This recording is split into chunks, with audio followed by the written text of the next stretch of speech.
Je m'appelle Nominal. Oui, je sais, il n'y a qu'à rouvrir l'œil quand on vous nomme. Ibo, Surnia, Nyctal, Brachiote. Brachiote. Il vient, il est allé manger une linotte. Voilà. Ils sont tous là quand il s'agit du coq. Tous. Hulotte, Caparacoque. Caparacoque, eh bien voyons. Oui, j'ai vu là. On se dépêche. Je crois qu'ils sont tous là. Chevêchette et chevêche. Avant de commencer, poussons, mais à bas bruit, le cri qui nous met tous d'accord. Vive la nuit. Vive la nuit, souple et benoîte, où nous volons d'une aile en ouate, où quand tout dort, grâce au mutisme de notre aile, la perdrix n'entend pas sur elle venir la mort. Vive la nuit, commode et molle, où l'on peut, lorsqu'on immole des laquerons, ensanglanter la marjolaine sans avoir à prendre la peine d'être un héros. Vive les ombres qui sont nostres. Le silence, où dans tous nos rostres craquent des os. La fraîcheur où tiède tu gicles. Sur les verres de nos vésicles sont des oiseaux. Vive le roc d'où la peur suinte. Le carrefour lorsqu'on chointe. Oh les miaules. Strid et stridule. On fait se signer l'incrédule. Vive la nuit. Vive la tendeuse de toile, la grande nuit dont les étoiles sont le seul tort. Car les regards sont inutiles lorsqu'en nos ongles rétractiles un col se tord. Vive la nuit, où l'on se venge de la grâce de la mésange. Car la beauté, quand l'ombre a repris l'avantage, reste à la nuit comme un otage épouvanté. Car on choisit lorsqu'on trucide. Et l'on prend d'autant plus lucide qu'il fait plus noir, le jet le plus bleu sur la branche, et la colombe la plus blanche sur le perchoir. Vive l'air, où dans l'œuf qu'on casse, on boit l'avenir qu'une grâce crue immortelle. L'heure où nous chuchotons ensemble pour préparer tout ce qui semble accidentel. Vive l'ombre où la peur accrue nous fait régner. Ou quand on hue. Et qu'on huit. Lorsqu'on Et qu'on L'aigle même à la chair de poule. Vive la nuit.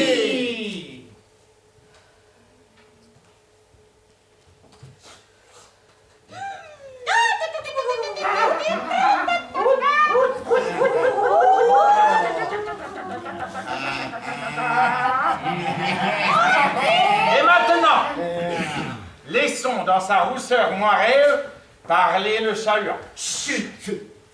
charmante soirée. Nocturne. Le décor me semble bien choisi. Oui, le coin le plus noir, l'arbre le plus moisi. À droite, entre les pots du jardin hors d'usage. À gauche, entre les houes. Le paysage. Nocturne. Tiens, la taupée là. Chut, chut. Sous le temps, elle a pris pour venir. Son métropolitain. C'est le merle. Oui, mon Luc. Et là, ces deux agates, c'est le chat. Je l'entends qui se lèche les pattes. Nocturne. Puisqu'ici ce soir, c'est notre orgueil, nous sommes entre gens ayant le mauvais œil. Chut. Moi, je n'ai que l'œil malin, j'insiste. Mais sans prendre parti, vous savez, en artiste. Ne pas prendre parti, c'est le prendre pour nous. Et allez donc, c'est très simpliste, les hiboux. Exprimons-nous d'un bec franchement malévole. Le coq est un voleur.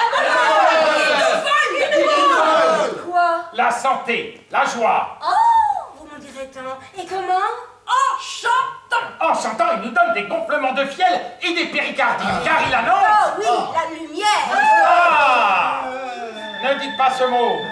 Quand on dit ce mot, à l'horizon, la nuit sent sous son aile une démangeaison. La clarté. Ah! Ah, ce mot de consonance ingrate, ce mot qui fait un bruit d'allumette qu'on gratte. Dites le coq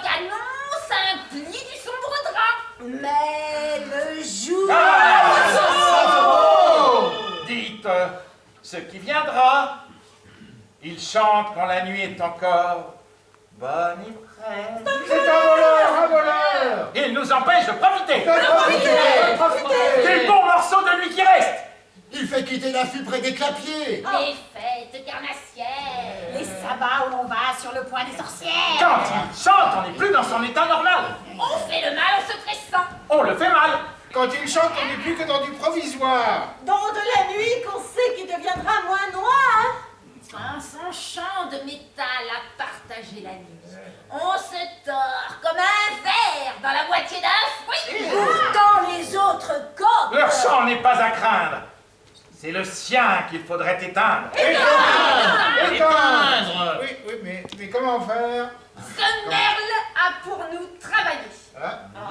Oui, tu l'as raillé. Mais raillé, son chant n'agit pas moins sur notre vésicule. Il est plus fort depuis qu'on le croit ridicule. Comment faire? Le pan, ce grand dadais. Travaillons aussi pour nous le démoda. Mais démodé, son chant n'est pas moins incommode. Il est plus fort depuis qu'il n'est plus à la mode. Comment faire? Égorgez ce coq. Oui! L'égorger, mais nos yeux n'y voient plus quand il sort. Comment égorger de loin? Par quel ressort? Duc, développerais un plan. Scops développe.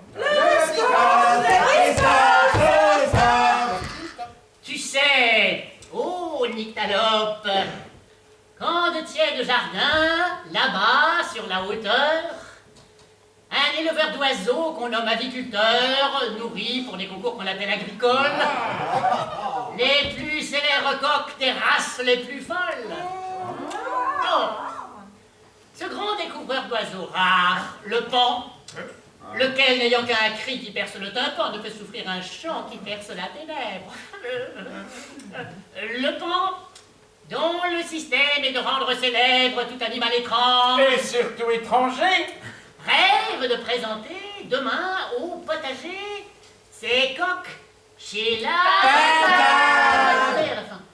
et de lancer chez elle tous ces oiseaux dont la gloire sera pour celle de Chanteclair le dernier coup d'aplatissoir. Mais ces coqs sont toujours enfermés. Donc ce soir, lorsqu'ouvrant la volière, une fille à la ronde leur jetait le maïs comme une grêle blonde, je surgis près du tronc velu d'un chamérox. Et la fille... Il est très malin ce petit Scops. Cet oiseau de déplorable augure prit la fuite, un bras sur la figure. La cage reste ouverte.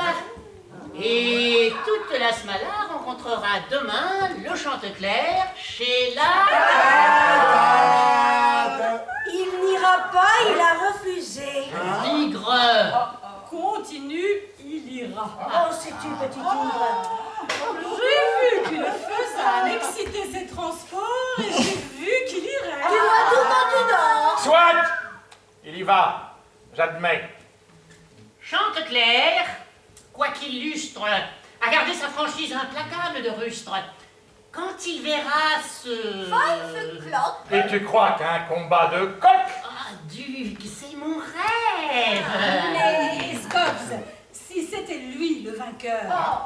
Angora.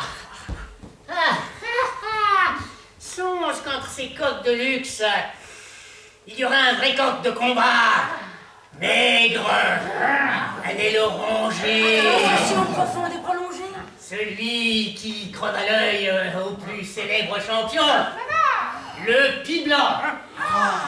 Et comme à ces deux arpions, ce vainqueur des combats de Flandre et d'Angleterre porte pour égorger ses ennemis à terre deux rasoirs attachés par l'homme ingénieux. Demain soir, Chanteclair sera mort et sans yeux. Et nous irons regarder son cadavre.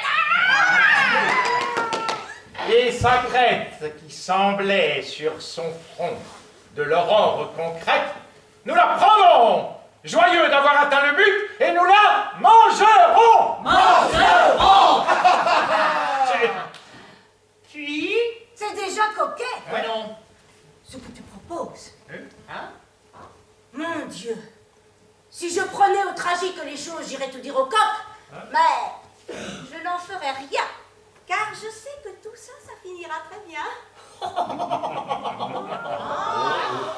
Très bien.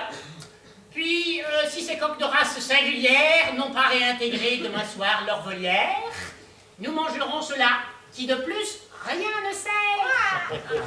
Et puis nous mangerons le merle pour dessert. Que dit-il? Rien. Puis,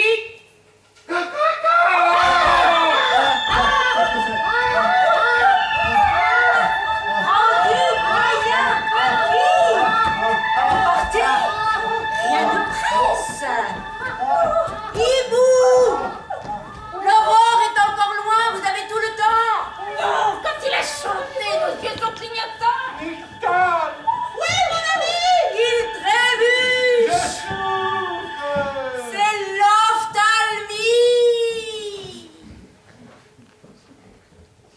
Mais comment fait-il donc, ce coq pernicieux, pour avoir une voix qui vous fait mal aux yeux?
J'ai couru. Vous étiez là. Eh bien, vous avez dû surprendre leur mystère. Vous, son ami. Eh bien, Quoi? Ce complot? Ça s'est très bien passé. L'ombre était d'un bleu qu'affectent les lessives, et les hiboux disaient des choses excessives. Ciel, et ils ont complété sa mort. Non! Sauterait pas. Mais c'est bien moins dangereux. Ne vous frappez pas. Bien que le chat-huant ait la voix d'un burgrave, il se pourrait que tout ceci ne fût pas grave. Mais si nous prévenions Chanteclair pour Il qu'il... irait provoquer, ça ferait un raffut. Je disparais.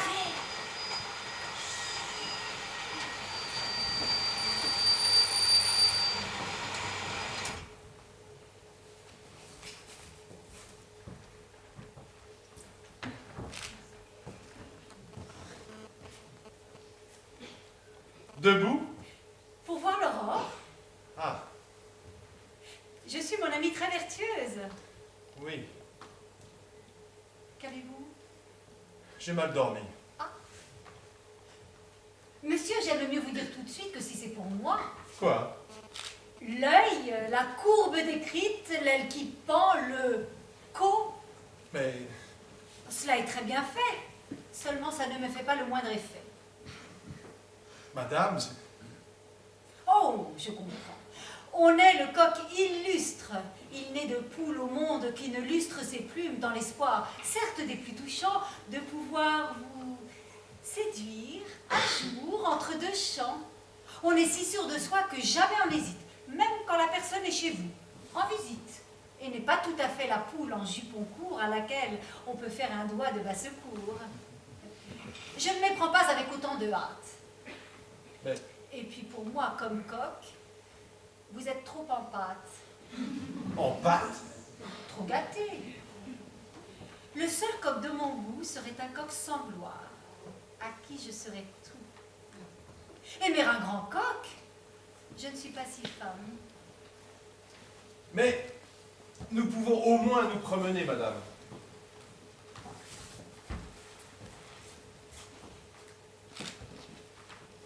Aucun de ces objets n'est pareil 2 instants. Et quant à moi, madame, il y a bien longtemps qu'un râteau dans un coin, une fleur dans un vase m'ont fait tomber dans une inguérissable extase. Et que j'ai contracté devant un liseron cet émerveillement dont mon œil reste rond. La vieille fourche en pénitence dans un coin, mais qui, rêvant de bouffe, et des rêves de foin. Et le peigne de bois, pendu parmi des blouses, qui garde entre ses dents les cheveux des pelouses. On sent que vous avez une âme. Mais une âme se forme donc loin de la vie, de ses drames, derrière un mur de fer où sommeille un matou. Quand on sait regarder et souffrir, on voit tout. Dans une mort d'insecte, on voit tous les désastres. Un rond d'azur suffit pour voir passer les astres. Vous irez chez la pintade? Je ne reste aujourd'hui que pour elle. Ah oui? Je la déteste. Venez chez elle. Non. Soit, disons-nous adieu. Non. Alors venez-y, vous m'y verrez un peu. Non. Vous ne viendrez pas? J'irai, mais ça me fâche. Pourquoi? C'est lâche. Ah non. Ça n'est pas très lâche. Ah oui? Ce qui le serait, Qu'est-ce qui le serait? ce serait de me dire un peu votre secret. Le secret de mon chant? Oui. Faisane dorée, mon secret? Quelquefois, quand je suis à l'orée du bois, je vous entends dans les premiers rayons. Mon chant est venu jusqu'à vos oreillons? Oui. Mon secret? Jamais. Vous n'êtes pas affable. Non, je souffre. Le coq et la faisane, fable. Un coq aimait une faisane. Et ne voulait rien lui dire. Moralité. C'était très laid. Moralité. Ta robe a des frissons de soie. Moralité, je ne veux pas qu'on me tutoie. Je suis furieux.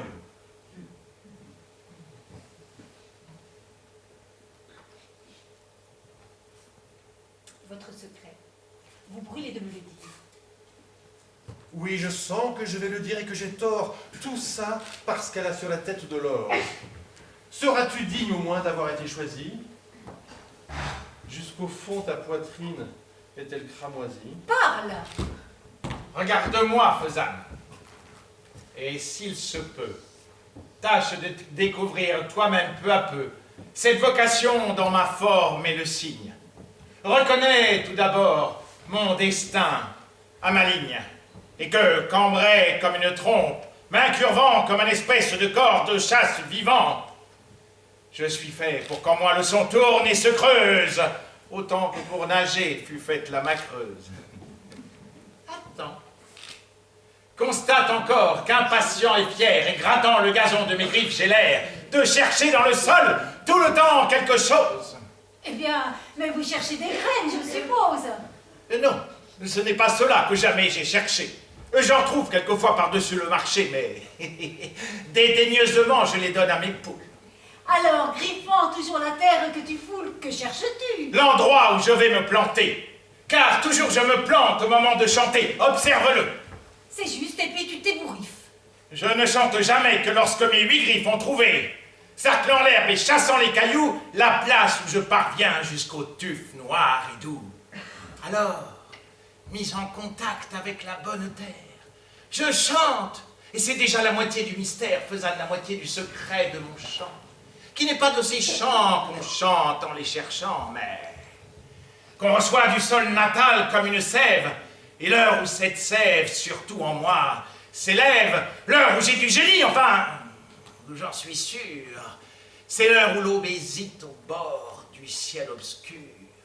Alors, plein d'un frisson de feuilles et de tiges qui se prolonge jusqu'au bout de mes rémiges, j'accentue mon corps et je me sens nécessaire.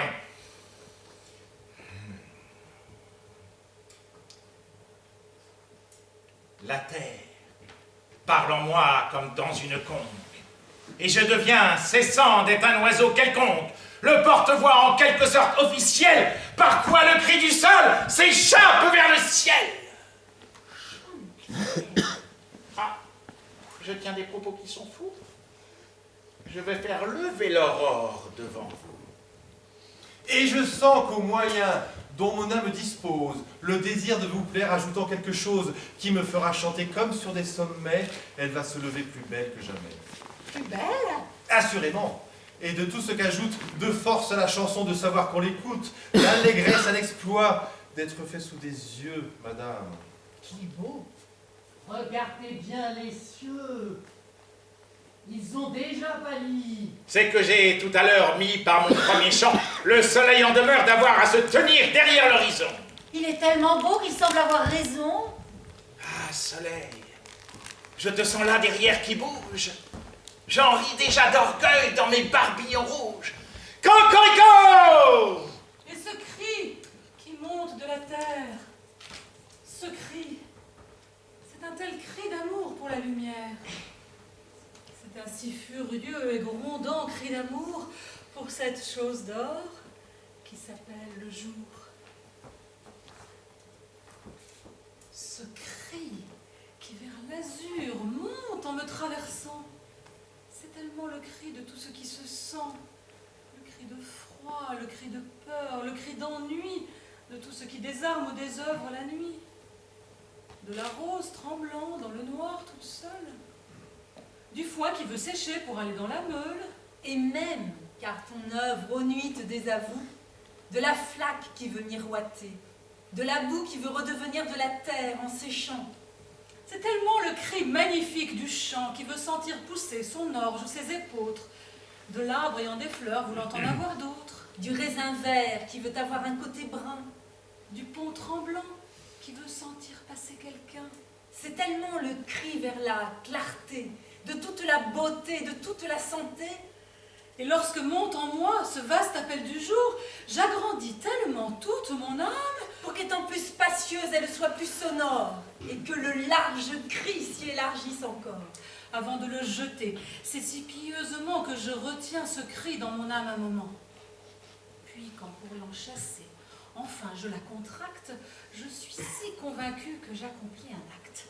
J'ai tellement la foi que mon cocorico fera crouler la nuit comme Une Jéricho Chanteclair, et sonnant d'avance sa victoire, mon chant jaillit, si nette, si fière, si péremptoire. que l'horizon, saisi d'un rose tremblement, m'obéit. Chanteclair, Je chante. Vainement, la nuit pour transiger m'offre le crépuscule. Je chante. et tout à coup, Chanteclair, Je recule, ébloui de me voir moi-même tout vermeil et d'avoir, moi le coq, fait lever le soleil. alors tout le secret de ton chant, C'est que j'ose avoir peur que sans moi, l'Orient se repose. Je ne fais pas cocorico pour que l'écho répète un peu moins fort au loin. Cocorico. Je pense à la lumière et non pas à la gloire. Chanter, c'est ma façon de me battre et de croire. Et si de tous les chants, mon chant est le plus fier, c'est que je chante clair, afin qu'il fasse clair. mais il y a des propos qui sont fous. Tu fais naître Ce qui rouvre les fleurs, l'œil l'âme. et la fenêtre. Parfaitement. Ma voix dispense la clarté. Et quand le ciel est gris, c'est que j'ai mal chanté. Mais lorsque parce que vous chantez en plein jour. Je m'exerce. Et crois-tu qu'à ta voix, le monde entier s'inonde? Je ne sais pas très bien ce que c'est que le monde. Je chante pour mon vallon en souhaitant. En souhaitant que dans chaque vallon, un coq en fasse autant. Pourtant... Mais je suis là, j'explique, je pérore. Et je ne pense pas à faire mon aurore. Ton aurore? Oui, la broussaille. Oui, la fougère. Il est superbe. C'est que tout le temps, je dois penser Oui, l'herbe. à tous ces humbles vœux dont je deviens la voix. Un frisson bleu court sur les chaumes. Une étoile s'éteint. Non, elle se voit là. Même quand il fait jour, les étoiles sont là. Tu ne les éteins pas? Je ne sais pas éteindre. Mais tu vas voir comment j'allume. Oh, je vois poindre. Quoi? Le bleu n'est plus bleu. Mais il est vert déjà. Le vert s'est orangé. Oh, dans les pas du jaune. Il faut de l'or. Du gris. Il faut du blanc. Ça n'y est pas encore. Cocorico! Très mauvais. Mais je m'obstine. Chaque trou dans chaque arbre a l'air d'une églantine. Je veux, puisqu'à ma foi vient s'ajouter l'amour, que le jour aujourd'hui soit plus beau que le jour. Tiens, vois-tu qu'à ma voix, l'Orient se pommelle. C'est possible après tout, puisque l'amour s'en mêle. On voit sortir de l'ombre à un monde que tu crées. Je te fais assister à des choses sacrées.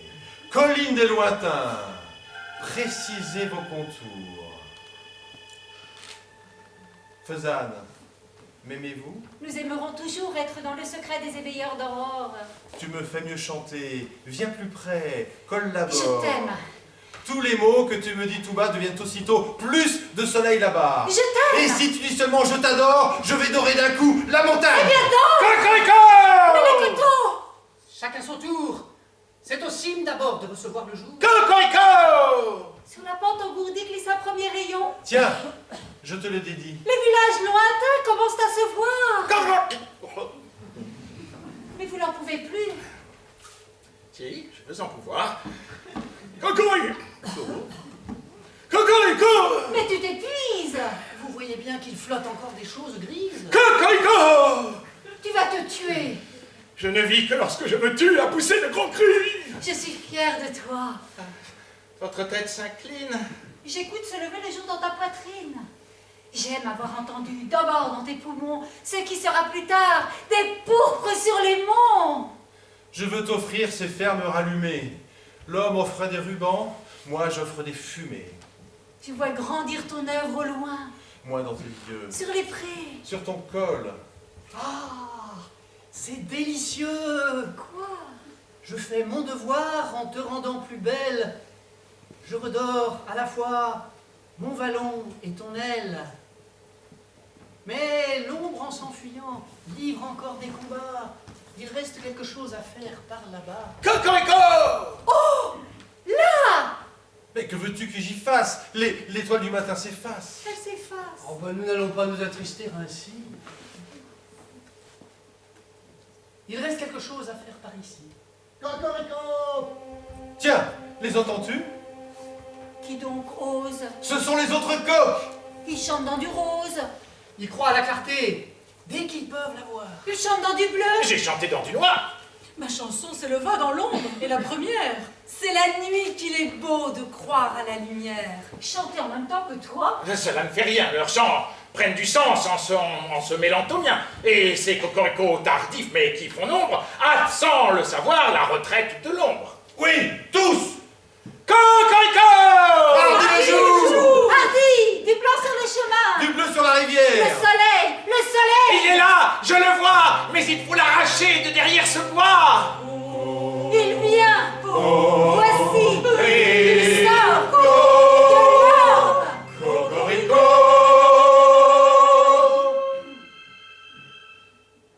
Enfin!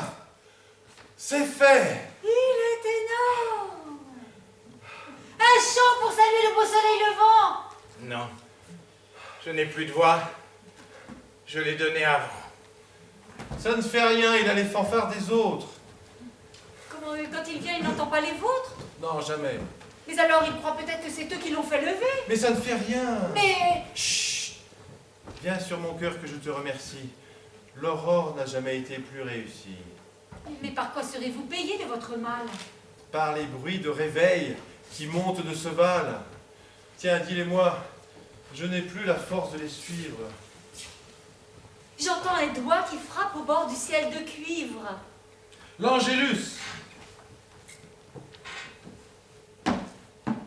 D'autres coups qui semblent être un peu comme un angélus d'homme après celui de Dieu. La forge! Un meuglement, puis un chant. La charrue! J'ai fait lever le jour. Moi. Pourquoi? Comment? Où? Sitôt que ma raison revient, je deviens fou. Car moi qui crois pouvoir rallumer l'or céleste, c'est affreux. Je me trouve indigne de ma gloire. Pourquoi m'a-t-on demandé de chasser la nuit noire? Oui, dès que j'ai rendu les cieux incandescents, l'orgueil qui m'enlevait tombe, je redescends. Comment, moi si petit, j'ai fait l'aurore immense? Et l'ayant faite, il faut que je la recommence. Mais je ne pourrai pas. Je ne pourrai pas. Je ne pourrai jamais. Je suis au désespoir. Console-moi. Mon coq. Je me sens responsable. Ce souffle que j'attends quand je gratte le sable, reviendra-t-il? Je sens dépendre l'avenir de ce je ne sais quoi qui peut ne pas venir. Ah. Comprends-tu maintenant l'angoisse qui me ronge? Ah, le signe est certain, lorsque son cou s'allonge, de trouver sous les eaux des herbes. L'aigle est sûr de tomber sur sa proie en tombant de l'azur. Toi, de trouver des nids de fourmis dans la terre. Mais moi, dont le métier me demeure un mystère, et qui du lendemain connaît toujours la peur, suis-je sûr de trouver ma chanson dans mon cœur? Oui, tu la trouveras, oui. Parle ainsi, j'écoute. Il faut me croire quand je crois, pas quand je doute. Redis-moi. Tu es beau. Non, ça m'est égal. Vous avez bien chanté. Non, dis-moi que c'est vrai ce que je viens de dire. Oui, oui, je vous admire. Non, dis-moi que c'est moi, que c'est vrai, que c'est moi qui fais. Quoi? Mais que c'est moi qui fais. Oui, mon coq glorieux, c'est toi qui fais lever l'aurore. Eh ben, mon vieux! Le merde. Mon secret. Ça! Ce moqueur alerte. Ne nous laisse pas seuls. J'ai la main encore ouverte. Les rires entreraient. Ça, c'est trop beau. Mais d'où sors-tu? De ce pot. Comment? J'y consommais du perce-oreille cru dans de la terre cuite quand soudain... Oh, je veux t'exprimer tout de suite mon éblouissement. Mais... Quoi? Sachez d'un froid qu'un pot puisse être un jour moins sourd qu'on ne le croit. Écoutez, dans un pot, se peut-il qu'on s'abaisse? Oh, qu'importe le pot pourvu qu'on ait l'ivresse. Mais... Je viens de la voir, la grande. J'étais fou. J'ai trépigné l'argile en l'ormuant par le trou. Puisque vous l'admirez, je vous pardonne tout. Mais...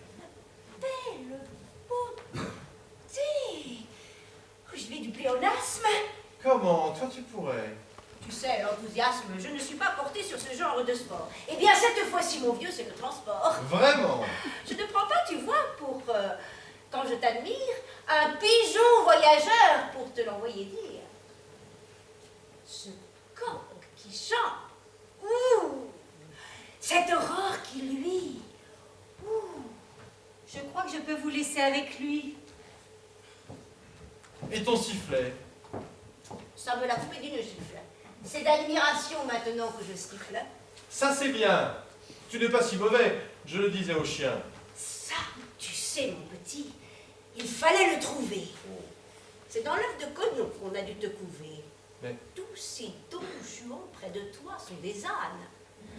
Faire lever le jour pour lever des faisanes. Tu sens venir l'aurore, et puis tu cocriques. Il n'y a rien de plus roublard que ces lyriques. Il s'agit de ma vie et de la plus profonde. Ah, je veux te convaincre, oh, fût-ce une seconde. Je pense que tu sais ce que ce chant me coûte. Tu penses? Tu m'entends, n'est-ce pas? Je t'écoute. Et pense, lorsque ton cœur s'épuise en cris ardents, que c'est pour nous scier que ta crête a des dents. Mais enfin, voyons, pour chanter ainsi que j'ai chanté, tu sais bien qu'il fallait avoir... Une santé! Oh, l'effort rend sublime l'être le plus infime. Si pourquoi, vil railleur de tout effort sublime, je te méprise. Et ce rose et frêle escargot qui tâche à lui tout seul d'argenter un fagot, je l'estime. Et moi, mon vieux, tu vois, je le croque. Ah, je te raille en détail, mais je t'admire en bloc. Que veux-tu? J'ai l'esprit que mon siècle m'insuffle, et tout bec un peu chic se doit d'être un peu mufle. L'habitude t'emporte, et ce n'est plus exprès que même en amitié tu fais des à peu près. Quels sont mes ennemis? Les hiboux. Imbécile! Mais croire en mon destin me devient trop facile si les hiboux sont contre moi. Sois donc heureux. Ils veulent, l'éclairage étant trop fort pour eux, faire couper. Quoi donc? Le compteur. Ta gorge. Par qui? Par un confrère. Un coq? Un vrai Saint-Georges qui doit t'attendre. Où donc? Chez la pintade. Ah bah! C'est un de ces oiseaux dressés pour le combat qui ne ferait de nous qu'une capilotade si nous y allions. Où donc vas-tu? Chez la pintade. Oh, c'est vrai, j'oubliais qu'on est des chevaliers. N'y va pas.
la nymphe et le repas du faune, une rose qui règne, une courge qui trône, lavande pour le linge, oignon pour le coulis.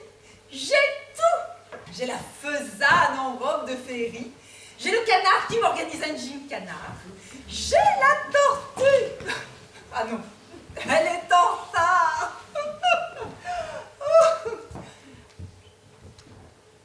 Bonjour, vous! On ne peut circuler sans encombre. Ma foule d'invités va jusque en concombre. Quel potiron! Des céramiques d'art. Le coq de Ramel Sloe. Le coq viandotte. Coq à chapeau fraisé dans leur nouveau noudote. Le coq à pâte rose Scotch Break. Le coq à crête en gobelet. Le coq de Burma. Le coq barbu de Varna. Alors vous étiez pris comme sous un chapeau. Mais en me débattant, j'ai renversé le pot. Chanteclair n'est pas là, il vient donc. Coq Splendance. Coq du Japon.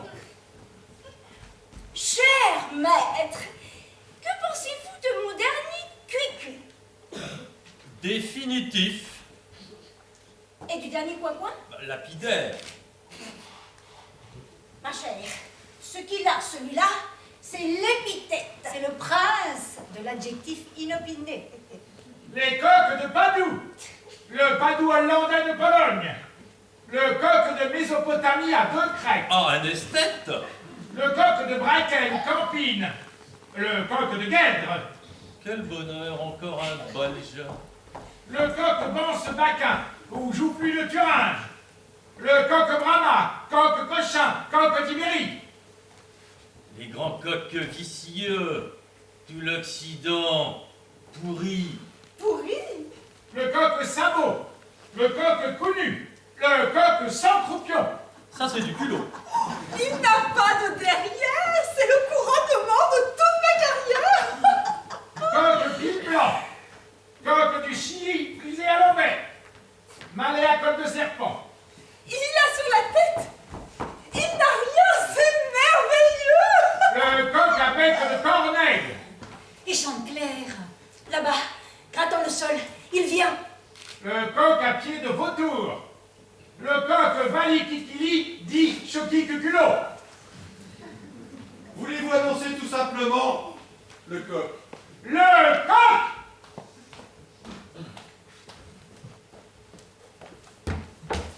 Excusez-moi, madame, mon hommage d'oser me présenter chez vous dans ce plumage. Entrez, mais entrez donc. Je ne sais si je dois, c'est que j'ai qu'un nombre assez restreint de doigts. Ça ne fait rien. Jamais je ne fus les Carpates, et je ne sais comment le préciser, j'ai des pattes. Mais La crête en piment, l'oreille en gousse d'ail. Vous êtes excusé. Costume de travail. Et je n'ai pour avis, pardon d'être si sobre, que tout le vert d'avril et que tout l'or d'octobre. Je suis honteux, je suis le coq tout court, qu'on trouve encore parfois dans une vieille cour. Ce coq fait comme un coq, dont la forme subsiste sur le toit d'un clocher, dans les yeux de l'artiste, et dans l'humble jouet que la main d'un enfant trouve sous les copeaux d'une boîte en bois blanc. le coq gaulois? Je ne suis pas de Gaulle, si vous donnez au mot un sens vilain et drôle.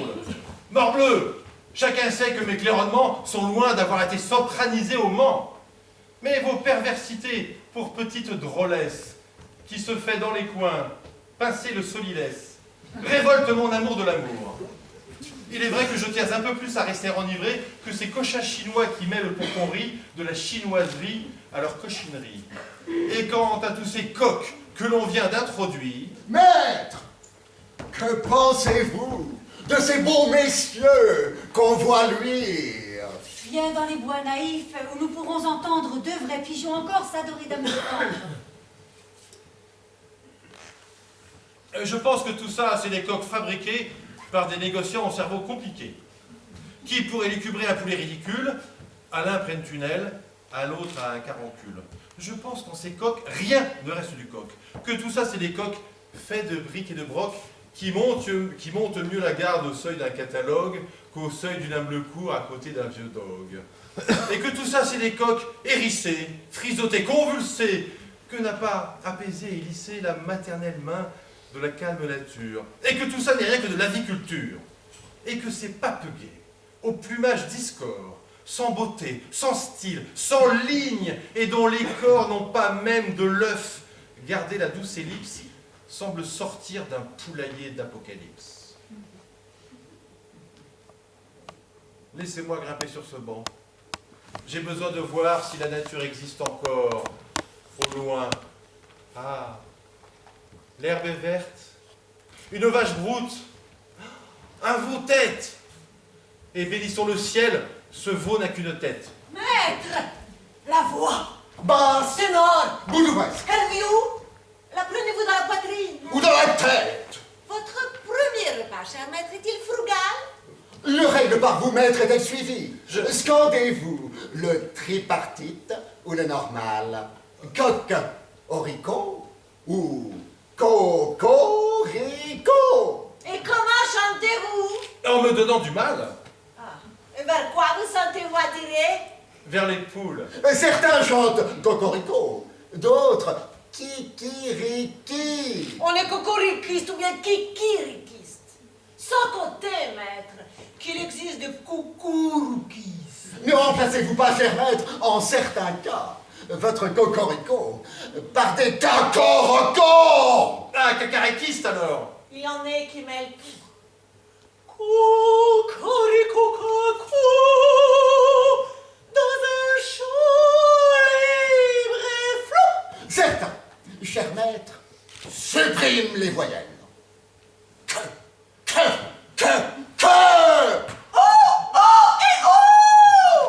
Avez-vous fait l'essai, quand vous cocoriquez, de supprimer l'essai? Lequel croire? Le cocorico libre, il est obligatoire. Quel est ce coq qui parle avec l'autorité? C'est un coq merveilleux qui n'a jamais chanté. J'ose donner mon chant comme un rosier sa rose. J'attendais la rose. Parlez-moi de fleurs plus... Obsolète.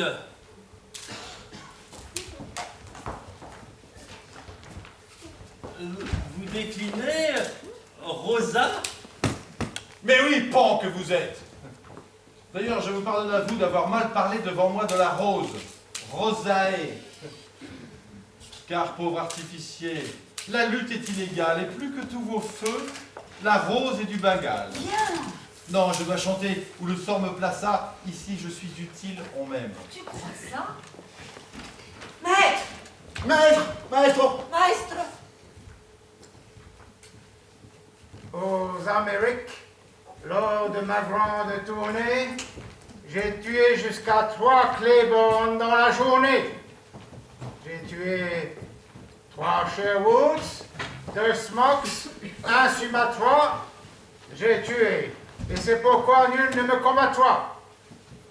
Moi, monsieur, je n'ai rien tué. Mais comme j'ai quelquefois secouru, défendu, protégé, peut-être suis-je brave à mon humble manière. Non mais ne prenez pas ces airs de tranche taupinière. Je suis venu sachant que vous deviez venir. Cette rose à mon bec était pour vous fournir l'occasion de la stupidité brutale. Vous n'avez pas manqué de la prendre au pétale? Bon, votre nom? Pile blanc, le vôtre. Chanteclair. Un coq ne se fait pas tuer pour une rose. Quand on touche à la fleur, le soleil est en cause. Tout s'arrange, pourtant vous me l'aviez promis. tout s'arrange excepté les duels des amis.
Chanteclair, 10 contre 1.